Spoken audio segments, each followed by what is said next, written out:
Welcome to The Next Chapter, a show about how to move your life forward and what comes next. I'm your host, Carey Pena. Hi, everyone. I'm Carey Pena, and this is the Next Chapter podcast. With me in studio today, Nicole Myden, author and publicity expert, here to talk about your new book, You Are Worthy of Publicity. Thank you so much for being here. Thank you for having me. This is the best day ever. I find your story so fascinating because you were a high-flying publicity gal in LA, a lot of celebrity clients. I mean, you were killing it. And yet you always struggled with your own worthiness. So I want to dig into, why you wrote the book and why you think it's important for people to think about self-worth. Let's begin by talking a little bit about your background. You were working in LA and you love the publicity game. Yeah. So, I write about it in the book. I started cutting out magazine articles when I was a little girl with my babysitting money. My mom would drive me to the local newsstand, and I was fascinated with the entertainment industry. I think growing up in Los Angeles, like most people there, you are just surrounded by it. Yeah. You're ingrained in it, And so I knew that I wanted to work in the business in some capacity. I never knew what a publicist was. I fell into publicity through divine intervention, as I like to say, but grew up always wanting to work in it. And so I believe I very much manifested all of these wonderful things that I got to experience. I was on a trajectory in college to go into broadcast journalism, and I thought I would be the next Mary Hart. Not in the cards. I love her. I interviewed her. She's so amazing. Best, right? So, I ended up my senior year of college, actually, wound up by, again, divine intervention, falling to a PR internship at the Cannes Film Festival with students from all over the country, where for 3 weeks, I got to shadow a film publicist and learn about publicity. This was right before graduating college, so you can imagine that turn of events then. I graduate, I go back to LA, and I dive right into this career in PR that I had always dreamt of. And so I worked for 17 years out there with a lot of high-profile celebrities and checked all the things off the list. I got to go to the events. I got to be on the red carpets. I got to work at studios, everything that I had always envisioned as a little girl. And, I think like most people, I was living my life in an autopilot energy, right? Because I'm a very spiritual person now, but I didn't have the tools or wherewithal then. We weren't talking about things like this, right? So I come from a generation of women who were told to be independent and go build that career, and right? So everything was climbing this corporate ladder of what I thought I should do. And around 35, in LA, living this perfect life on paper, beautiful career, friends, family, doing all the things that I set out to do. Inside, I was just feeling so empty. Like, what is happening here? Where is God taking me? What is the reason for all of this? And I went through a big personal twist in my life and found myself getting divorced at 35 after a very short-lived marriage and having to kind of step out of LA for a few months and just really start talking to God and talking to myself truly. What do you want, Nicole? What is going to make you happy?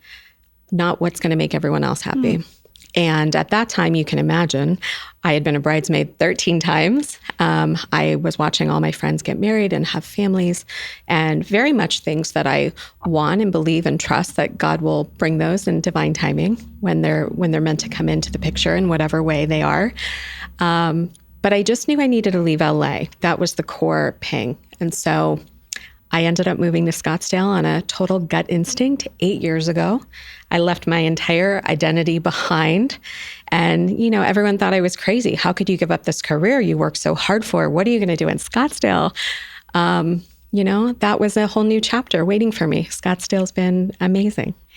And you get here and you get set up and you start to rethink sort of how you want to live your life. Yeah. A little bit more intuitively. Yes. Calmer. Environmentally, there's something here that I think you can't explain to people unless you're here. It's a very healing, energetic place to me, especially coming from the energy of LA that was so intense and 2 hours of traffic and hustle and bustle. My life was so high charged. My nervous system was out of whack there. And I don't think I realized it until I got here. And I felt just such pure safety and calmness just environmentally. And I think people that come here feel that. And, I came here, I didn't know a soul when I got here. It was terrifying. I was 36 years old-ish, around maybe even close to 37, starting over in a new city. How am I going to, build a name for myself? Where's God taking me? Where am I going to live? Who are my friends going to be? It was wild. How did you deal with not letting your ego play a big part of this? Because, you're in LA and that's sort of the pinnacle of the industry in many minds. Yeah. And then all of a sudden you're in Arizona. So you have to kind of keep the ego in check. Like, look, I love Arizona, so I'm a big fan, but I have to imagine that you had to say, all right, this is just what's right for me, and not let ego lead the way. Yeah, it's such a good question. What was happening for me, because I didn't know anyone when I got here, is it forced me to throw myself into every room that I could. And I networked my first year here like crazy. I went to everything that I could find that was going on in town, whether it was a business event or I saw, a personal activity someone was doing. And I just started to talk to people. Get to know them more than networking, right? Build relationships. And the word network, for me, everything is like integrity, heart-centered. So I just wanted to meet the people. Like, who's here? Who's here in Scottsdale? Who am I going to kind of co-create this next chapter with? Who's here?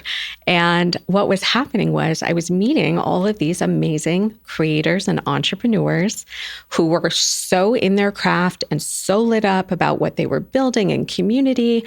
And they were asking me what I did for a living. And as soon as I would tell them, they would say, oh, I thought publicity was only for, celebrities or big brands. How can I get on TV? How can I end up in the magazines? And I just got chills, actually, because this was the start of my whole business that started here, was to take all of the years in LA and all of the wisdom of working in publicity and bestow it onto all of these amazing, worthy small business owners here that had amazing stories to tell. Some I could cry for days about. There was a reason why they are now doing what they're doing. And so I wanted to help them get that story out. I wanted to help them see that whatever highs and lows, they were going through, or whatever their business journey looked like, or even personal, that they were worthy of publicity. And that's how my business started. 8 years ago, I became a consultant for businesses based here in Phoenix and Scottsdale. And it's been beyond my wildest dreams. Talk a little bit about what you write about in this book and how you take people on this journey of worthiness. And then we're going to talk more about your own transformation, because there's some specific things that you've done on your healing journey that you say have really, really helped you. But first, to your book, You Are Worthy of Publicity. That conversation, when you have that with a startup or a small business owner who I suppose thinks, oh, well, I'm just over here doing X, Y, Z. And you're like, no, you deserve to be seen. You deserve to be on TV if that's what you want, or up-level your social media game. Talk about that. Yeah, it's wild. This online world and this entrepreneurial creator world is so saturated now, right? It's so beautiful to see everyone kind of wanting to do all their things and get out there. But it can be really noisy, right? And so at the heart of it, we're all being called to do something that's on our heart, right? There's something in us that is pinging us to show up every day as we are, or create what we're creating. And I love that piece of the story. Like, what is it about that little girl or little boy that is in you now as an adult that's prompting you to start a business? What is that journey, right? And so I've worked with so many different types of businesses here, whether it's a hospitality company or an author or somebody creating a digital course or a makeup artist or a photographer or a med spa, it's everything. But at the end of the day, the commonality is that everyone has a story. And most of these business owners think that their story isn't going to be the thing that's going to emotionally connect the consumer. And so when we start to sit down and peel back those layers and I start to learn more about them, I'm like, this is what we need to get to. Not this stuff that you're trying to be all perfect about over here. I need the heart. We need to tell that version of you. That's where people are drawn. They want to talk to real people. And so, of course, you're worthy of having those stories told. Do you need publicity to be valued in this world? No, it's actually how I open the book. I say you're worthy of publicity, but you don't need it to define your worth. Everybody is great as they are.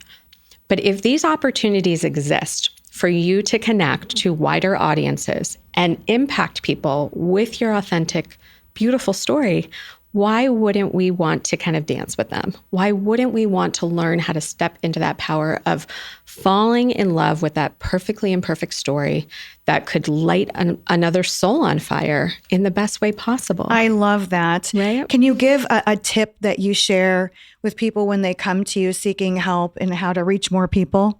Yeah. So the whole book and where I kind of focused here when I moved here was I come from, the LA national level kind of big PR type of exposure.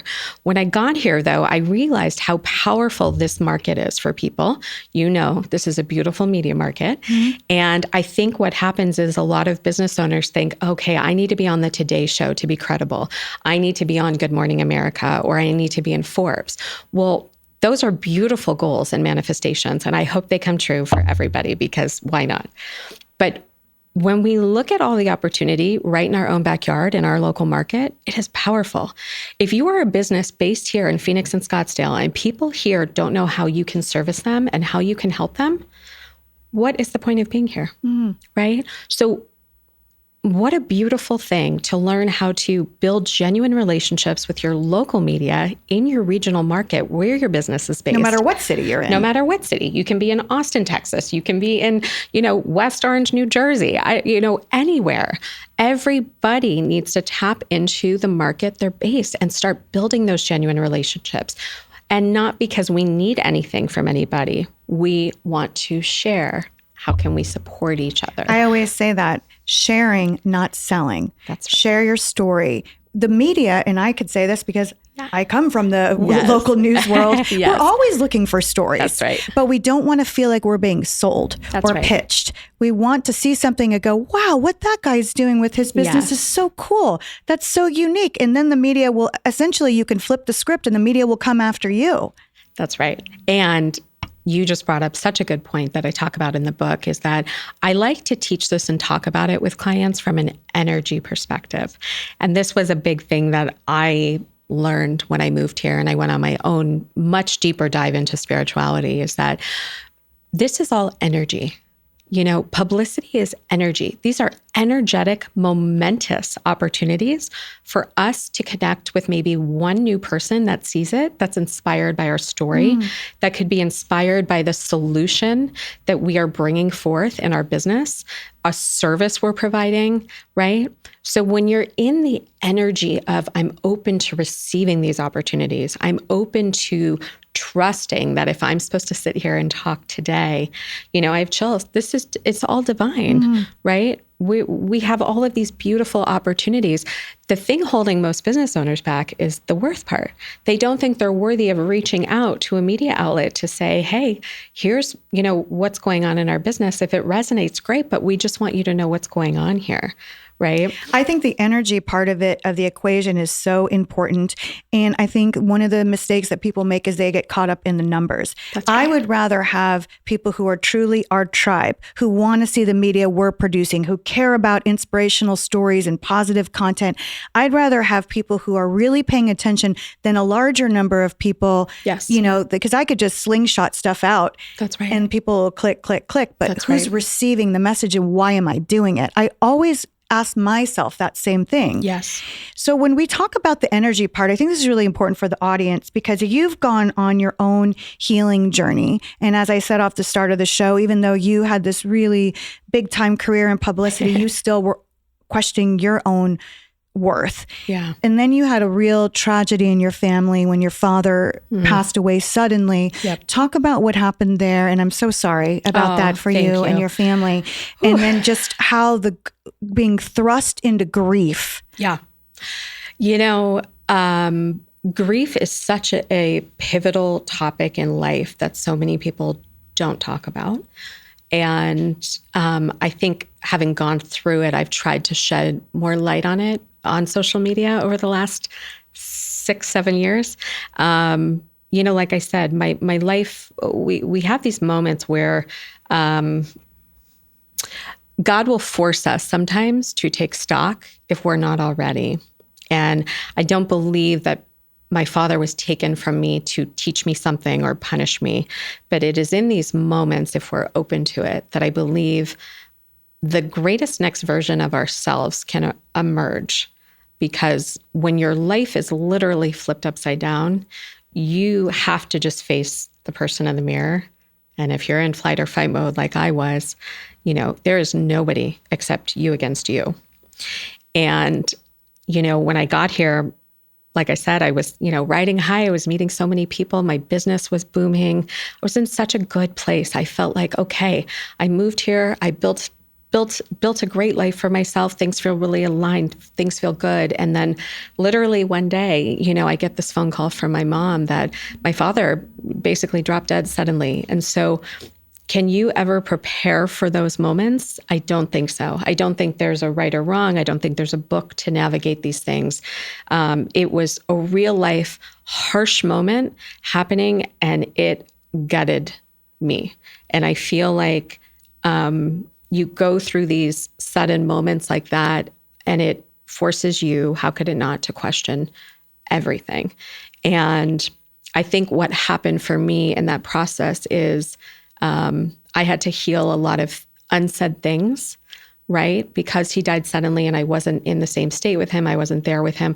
There's a lot I didn't get to say to my father. And I grew up in a very loving, value-driven family, but still there's things that I wish I would have said, that I never got to. And so after that happened, I went on a very deep dive into some deep-rooted trauma healing with some spiritual advisors here who are like family. Including Katie Kylene, who I've had on the show, and I just love her so much. Yeah, she was literal earth angel sent to me because I had to change my relationship with grief. I had to sit in it. I had to work through so much while I was still running my business, while I was still showing up for my clients, while I was navigating moving my mom here.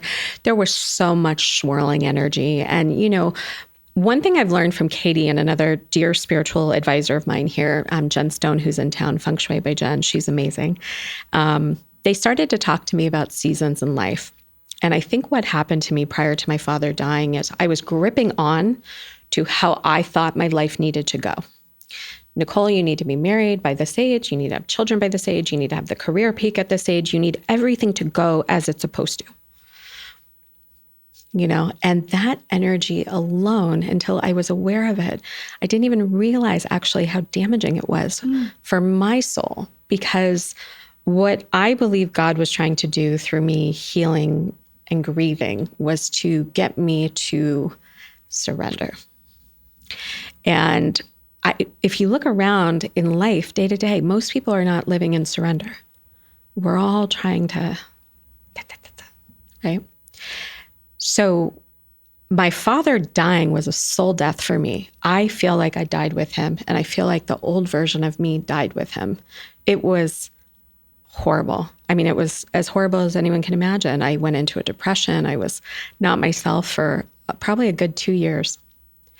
And I showed up and I kept doing the work and I kept giving myself grace. And, I knew I'd get to the other side of it, but it was a process. And, no one prepares you when you're a child growing up for what it looks like when you lose a parent or you have to help take care of another parent or, all of a sudden you're trying to build you and then, this bulldozer comes in, right? And so, like I said earlier, I love who I've become on the other side of all this because I found a new level of groundedness in the grief that I didn't know that existed for me. My life was so hustle and bustle before that death. And then after, everything just feels, it feels more godly. It feels more divine. Like I just have a lot more trust that I'm here for a lot. And I also want to make sure that, a lot of things my dad didn't get to do, I can continue to keep the family legacy moving forward in Nicole's way. What is your next chapter? There will probably be another book at some point. Go on, girl, keep writing. Yeah. This book, it was a good perch for me, as I believe it should be for most business owners. I think writing a book is a very, very therapeutic experience. And I think writing it after my father's death, and at the time I did, I was in such a more healed place to get these messages out. We don't lose our worth because you go through a divorce or you're going through grief or, your business isn't where you think it needs to be. The worth is in our heart. It's who we are, right? God has us here for all different things. Some seasons are going to be high, some seasons are going to be low. And when I think of my next chapter, it's, using all of this to also create a safer space for people in general, just to be seen and heard. So building out my community more. I love to say I like to scale the soul, not scale the business. That's my mission here. I feel like God is using me through all of these chapters, if you will, to, share the wisdom and the learnings, because there's so many women and men out there going through so much. And I just don't think we have safe spaces for people to be seen and heard in their most difficult seasons.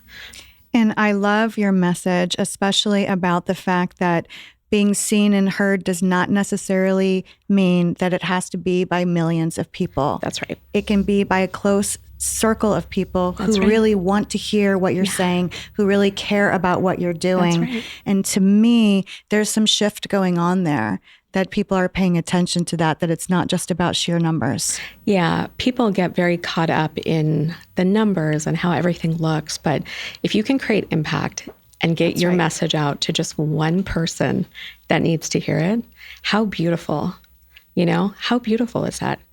And as a publicist, it's hard because people do get caught up on numbers and, the metrics. But again, when we talk about sharing from the heart and sharing from the soul, that's God metrics.